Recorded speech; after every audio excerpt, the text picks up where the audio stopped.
विश्वासी जन के लिए अपनी लाइफ के लिए बढ़ोतरी को ना देखना परमेश्वर की ओर से नहीं है।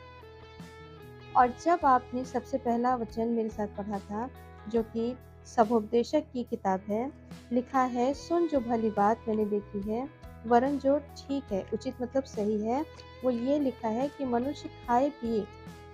यानी प्रभु ने आपके लिए चीज़ों को मुहैया किया है, खाने पीने के लिए मुहैया किया है, और लिखा है जो हार्डवर्क वो धरती पर करता है, अपनी सारी जिंदगी के साथ जो परमेश्वर ने उसे दिया है उसमें सुखी रहे। क्यों प्रभु बार बार अपने वचन में इस बात को, और जब संत पौलुस भी लिखता है रिजॉइस, खुश रहो, आनंदित रहो, रिजॉइस, सुखी रहो, क्यों बार बार इस बात को कहता है? सुखी रहने का मतलब सिर्फ ये नहीं होता है कि जो आपके पास है आप बस उसको देख देख के बार बार खुश होते चले जा रहे हैं, खुश हो रहे हैं, बस खुश हो रहे हैं। That is one aspect of it. आनंद में रहने का मतलब है, परमेश्वर की खुशी में रहने का मतलब है, जो कुछ आपको परमेश्वर ने दिया आप उसको भोग पा रहे हैं,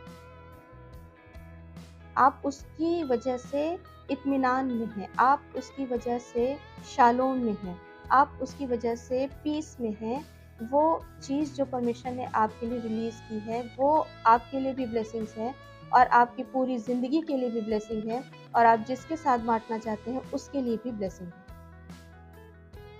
तो अगर कोई बंदा कोई आपको ये कहे कि एक विश्वासी जन को गरीबी में रहना चाहिए, विश्वासी जन को कमज़ोरी में रहना चाहिए, विश्वासी को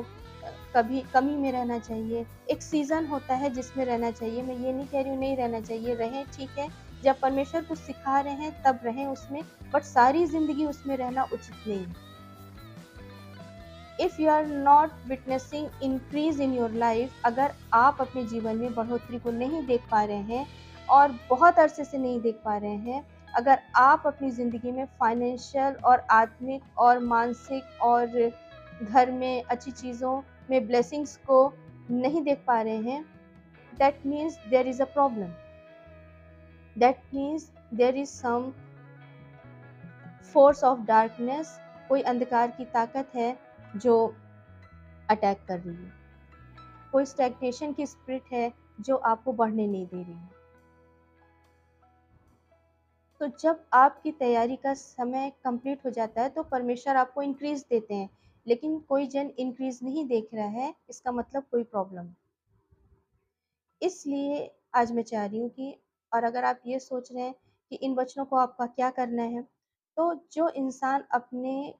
लाइफ में इंक्रीज को देखना चाहता है, आप जब इस वचन